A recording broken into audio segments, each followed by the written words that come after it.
So just to cover minor 2-5-1s as well, for completeness. So we've done most of this in the earlier video on 2-5-1s in C major. And we just got to do the same thing in C minor. Now, already 2-5-1s in C minor get more complicated because various of the notes, particularly around the A flat, the B flat, they change within it. So trying to explain the theory of that before doing the other stuff is quite difficult. But if you've made it through all the stuff about altered fifths and altered ninths in the other video, then this won't seem so hard. So you tend to use an A flat or a flat fifth in the D chord there, because of course that is in the harmonic minor scale of C minor, that flat sixth. However, by the time you reach the C minor, in most sort of jazz music that we improvise on, we're using a different version of C minor. We're usually using this Dorian mode, as it's called. So we're using Dorian mode, which has got a major sixth and a minor seventh, rather than the harmonic minor, it's got a minor sixth and a major seventh. So we're kind of going from one version of the C minor scale quickly to another version within the 2-5-1. And so if you think about the theory of it, it's a bit more complicated than a major 2-5-1. But actually, once you started doing all these alterations in the 2-5-1s on the majors, the minor is no more complicated than that. So we'll often do a G7 with a flat 9, and then we'll resolve it to the C minor, either with a flat 7 or maybe a sixth, a natural sixth. We tend not to use the flat sixth because that's kind of taking it to a darker place on the cycle of fifths. It's almost sounding like an F minor, which we don't want it to sound like an F minor unless we do for a special effect. So tend to use either the natural sixth or miss the sixth out, just use the seventh. Now we can use yet a different version of C minor, which is melodic,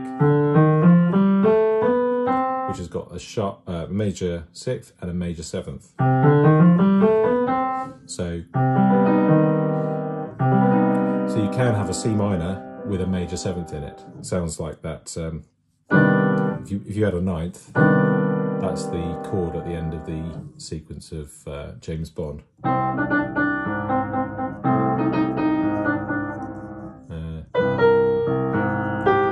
Notice that theme plays with that major 7, minor 7, and down in the bass it's flat 6th, major 6th.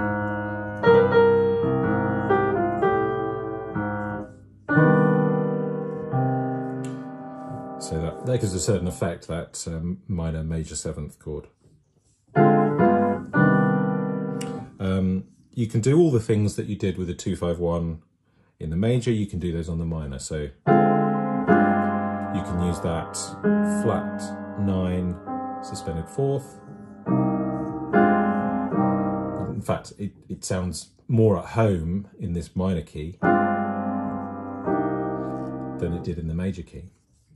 We were sort of borrowing from the minor 2-5s to feed more ideas for the major 2-5s. We were sort of moonlighting in a bit of minor with these accidentals, these black notes,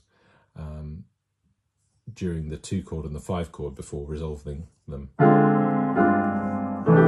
we're going to C major, when we go to C minor, it doesn't sound such a big deal. You can do the tritone thing. Again, it almost sounds more at home because that A flat is not really out of place. The F sharp there, or the G flat, that is a bit out of place. And then you would go to the G7 with that sharp 5. So the altered fifth and the altered ninth of the G7 sound more at home in a minor key.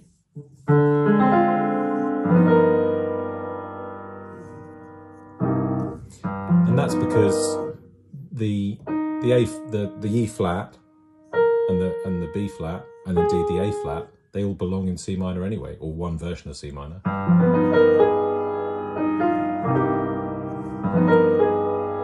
You're kind of already in C minor when you're playing that altered, as it's called, that altered G7 chord, with the altered fifth and the altered ninth. You can make that a flat nine. That sounds right. It actually sounds more interesting when you resolve that to a major, because you're sort of going from a minor sensibility to a major sensibility. So going to the minor doesn't sound such a big leap. By the same token, if you go from a G7 with a natural 13 and ninth, it sounds more surprising to go to minor. And by the same token, if you go back to the 2 chord, if you do a normal D minor with a normal fifth, it sounds a bit more surprising when you go to the C minor. And you need to make sure that you're doing that with the consent of your bandmates, or that's how the song's written. Because most 2-5-1s in a minor key will be written with a half diminished. So if you're going to change that, either it should be because that's what the song says to do, or because you've agreed it with your bandmates, or you can get away with it because they're playing a different note or they're not referencing that fifth. But it's a dangerous game to play. But it's fun. You can do the tritone thing. And again, it kind of fits more because those notes within the tritone chord of, say, D flat 7, ninth, with a 13th in there as well. That's that same voicing, isn't it, that we used over the G7. That D flat.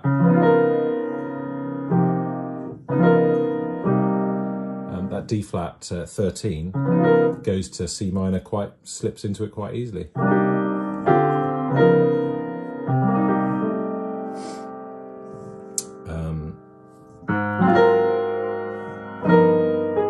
So another really common way to do it in a minor key is to use that A flat in the bass for the 2 chord. So it's a flat 6th instead of a 2. That's your tritone substitution from the 2 to an A flat, say 7th, 13th.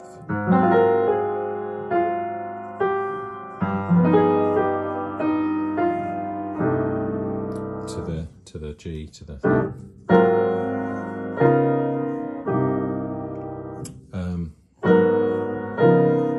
And you can even do that A flat minor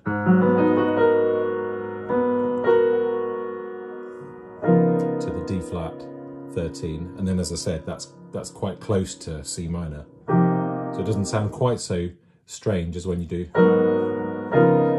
that tritone 2 and 5 back to the C major. But you do have to make sure that it fits with what the other musicians are doing. I think that's all I've got to say about minor 2-5-1s, because, as I say, I covered most of the alterations to the notes in the video about major 2-5-1s. And I think playing around with which one you're in and where you're going with it is kind of the joy of exploring all this thing. And in different pieces, different composers play with that and surprise you by going major when you thought it was going minor, and vice versa. A particular movement I'll share with you to finish this video, which I've recently sort of rediscovered and really like, is this one.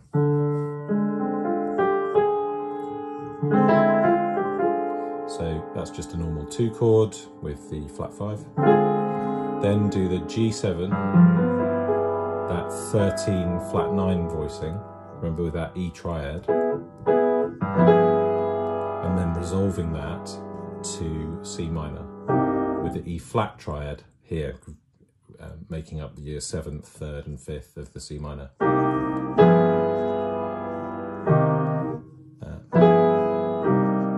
It sounds really cool because the E there really doesn't fit in C minor. That's like an out note, a major third in a minor key. But it works because I'm coming down in semitones, and that works. And it's kind of good things when you're soloing.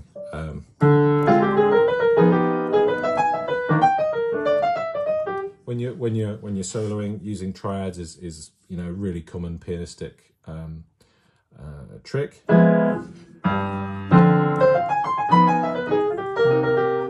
And so playing that E triad and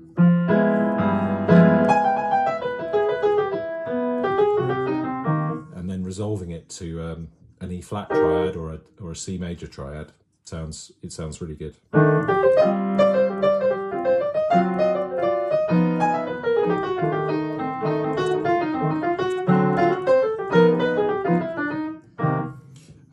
Yeah, we haven't really covered soloing, but all of this harmony stuff that you're working on at a slow pace, it comes into play when you're soloing as well. All right.